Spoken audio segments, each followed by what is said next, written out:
We have just so many things to deal with.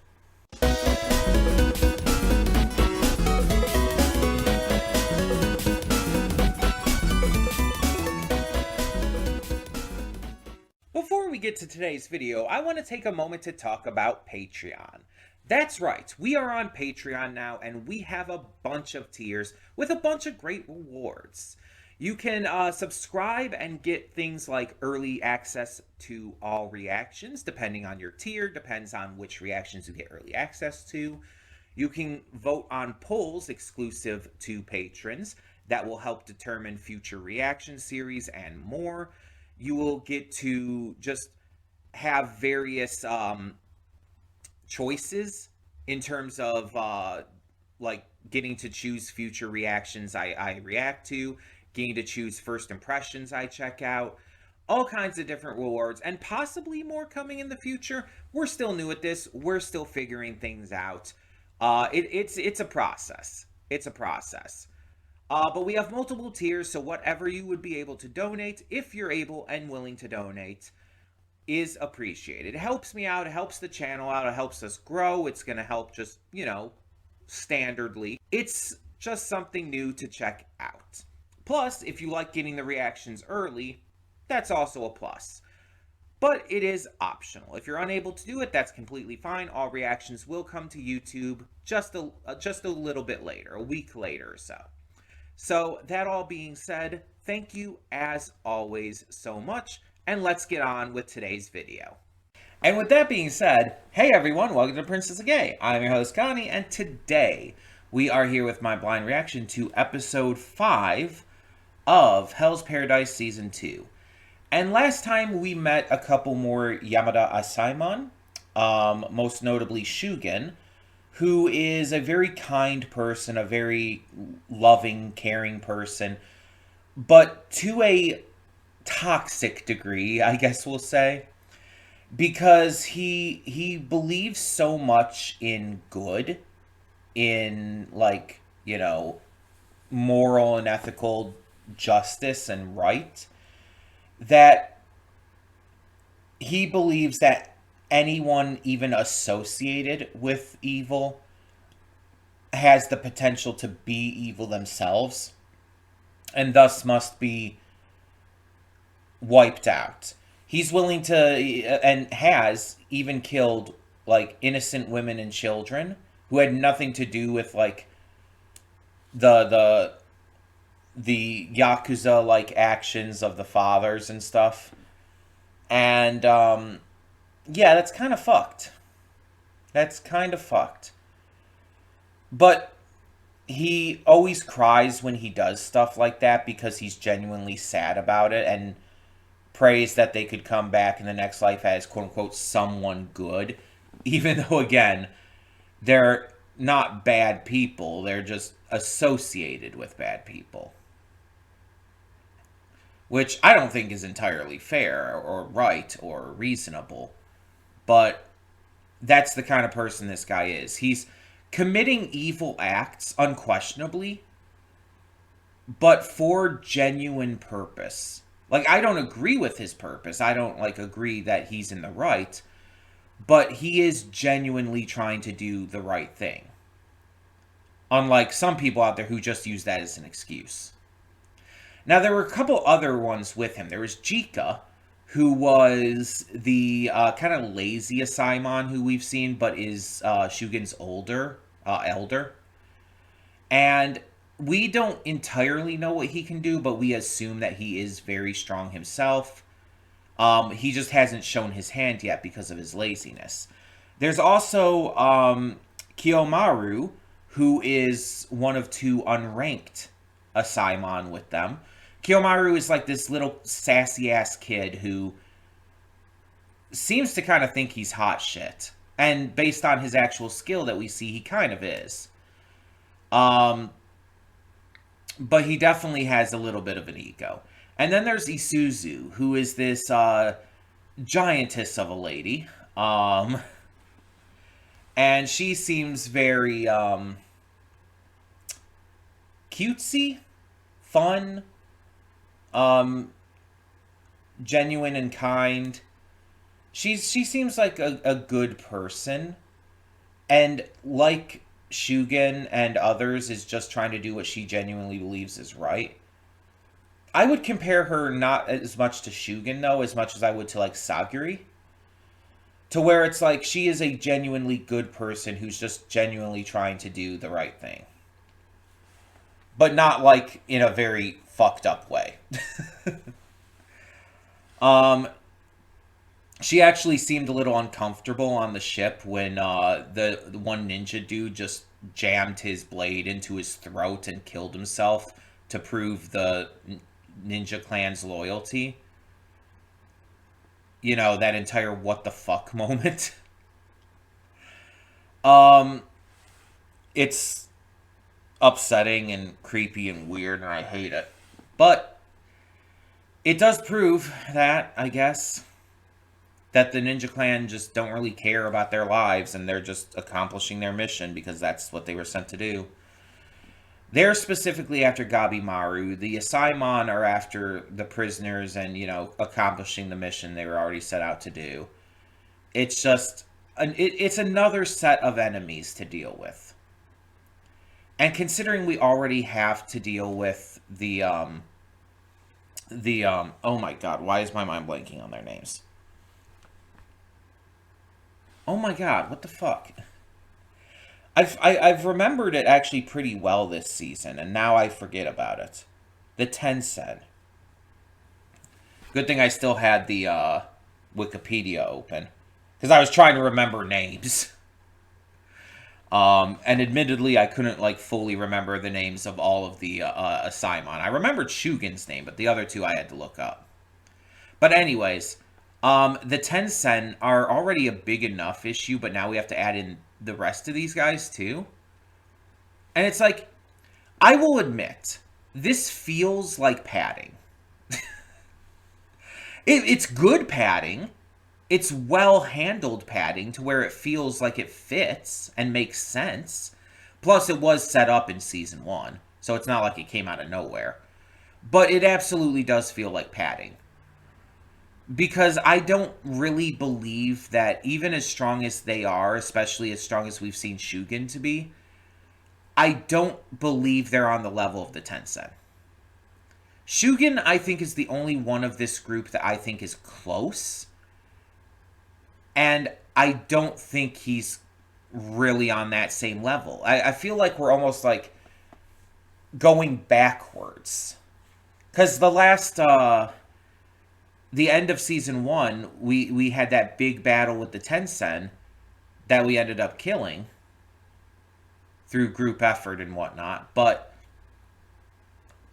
it feels like after that, going back to like having a Simon and Ninja, even if they are extremely skilled ones, as our enemies, it just feels like a backpedal. It just feels weird to me. And again, I think it's just padding to make this a little bit longer. But I do still want to make clear, it's good padding. The padding is good. Padding in and of itself is not bad. It depends on how it's executed. And I think it's executed well, at least so far. But it definitely feels like that to me. I'm curious what the fights are going to be. Because I assume Shugen's going to fight Gabimaru. Is Isuzu going to fight Sagiri? Or maybe Yuzuriha? Or maybe both? Because, let's be honest, a lot of these anime tend to pit the girls against each other. The guys will face the guys, the girls will face the girls. It pretty much always does that. In fact, a lot of times, female enemies will be made specifically to face the girls on the good side. And they have no real other purpose in that a lot of the time, which sucks. But, you know, I feel like we should be able to have more intergender fights. Maybe that's just me.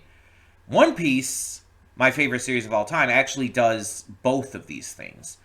There are absolutely characters who are designed specifically for the likes of Nami and Robin to fight. But there are also fights that happen that are intergender. In the Wano arc, for example, Luffy fights Ulti briefly. Yamato fights Ulti. So there are intergender fights. And Sanji, I guess, technically briefly fights Black Maria, even though that's not really a fight because he won't fight women.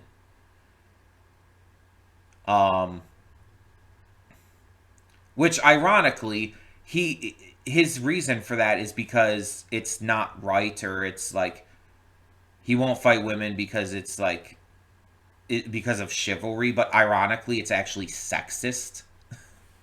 But I'm not going to get into that entire thing here.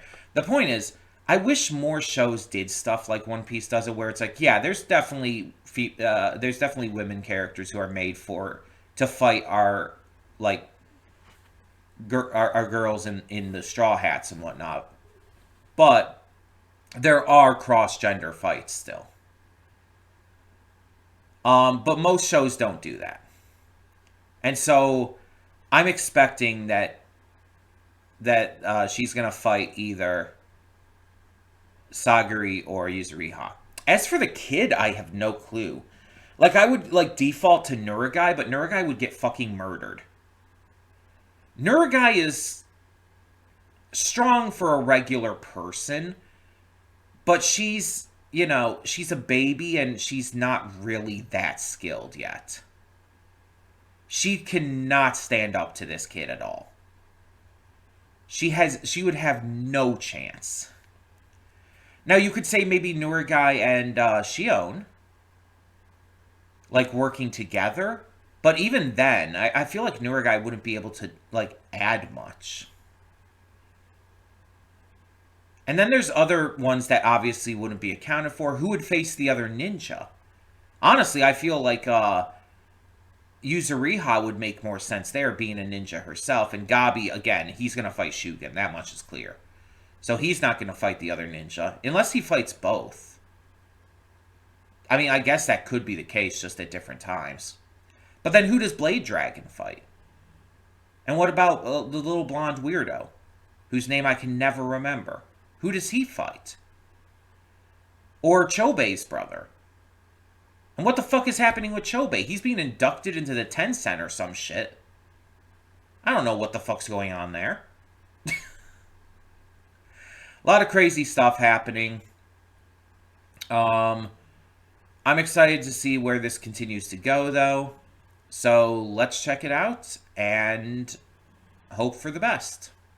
Hold up just a sec. Before you click that link down in the description below to get to today's video, I want to remind you of all the awesome content we have both on this channel and the Princess of Gaming channel. Let's check it out.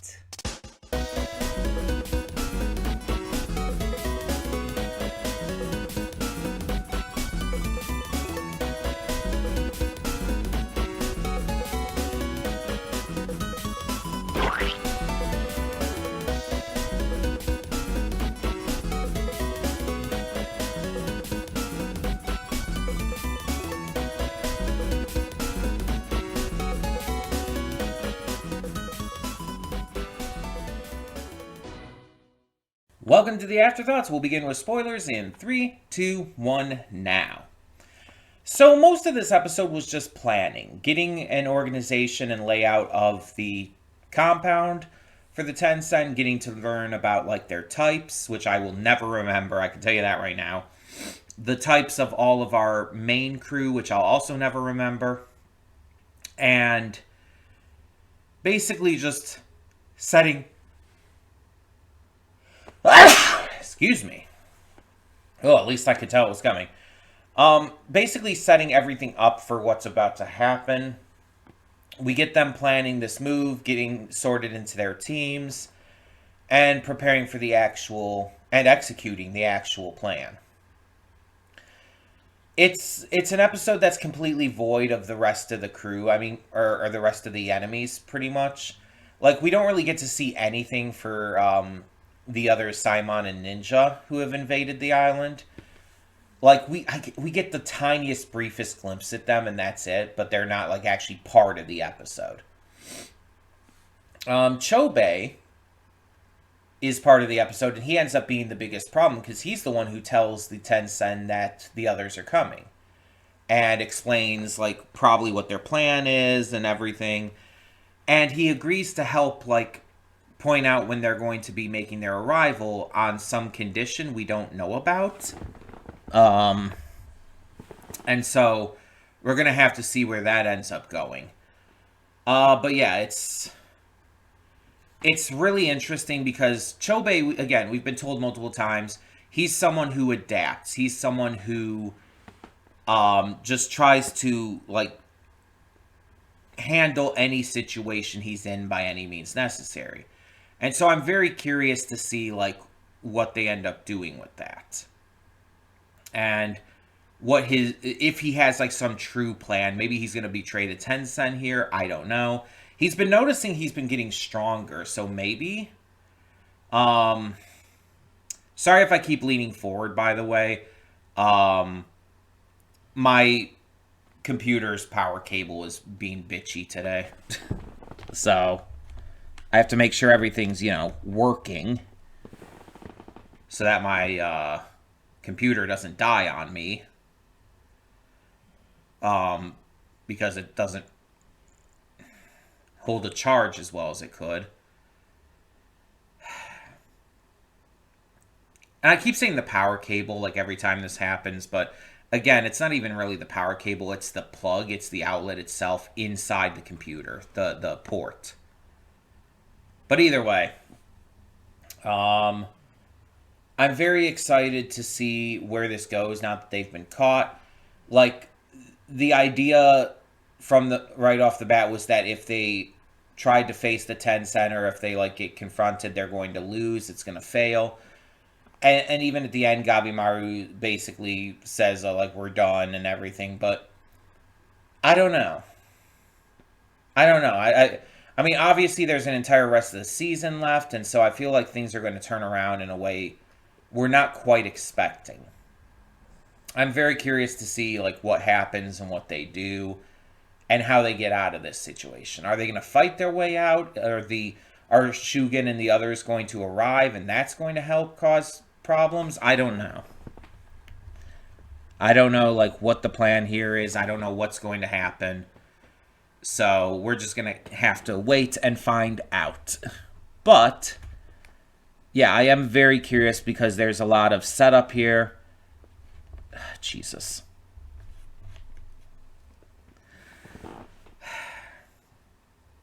There's a lot of setup here, and it's getting really good. We're definitely heading into the meat of the episode or of the season here. Pretty much everything leading up to now has been set up, which is good. Which is it's a good way to kick things off, but we need to actually really kickstart season 2. And I think we're about to do that. So I don't really know what's to come. I feel like Chobei is going to betray the Tensen for obvious reasons, because he's not really on their side anyway. I don't know. I don't know if the others, the Asaimon and the Ninja, are going to invade this like far in right off the bat. Like, are they going to come and cause problems here, and that's going to be what helps us get out of this situation? That would be interesting. It would definitely, like, it would almost speed run shit, you know? Like, it would progress things a lot quicker than we're expecting, but I'm just very unclear. We know that the Tensen are weaker at night. In fact, that's when they're at their weakest. But they're still very strong, and so it's like, I don't see these groups taking them out, especially with them all split up like they are. I don't know, I don't see this working out super well. But we're just going to have to wait and see. We're going to have to see how it goes and what happens, so I feel like I need to extend these afterthoughts further, because it's like it's only been like 6 minutes, and I know I've been distracted for part of that by my my power port not working properly and causing trouble. But I don't really have anything else to say. I think I've said it all. This episode was very simple, very basic, and I'm at this point just very curious to see where it goes. I guess the only other thing I could mention is that May is talking about wanting to see why Rien and the Grandmaster have changed. Also, apparently, the originator, the Grandmaster, is still around and alive. We just haven't seen him. But she wants to find out why they changed and then leave the island to live a normal life. And so that's, I guess, what we're gonna make happen. So yeah. But otherwise, I guess, tell me what your thoughts are down in the comments below. If there's anything I missed talking about that you specifically want to hear my thoughts on, please feel free to ask. And for now, I'm Connie and I'm signing off. See y'all next time.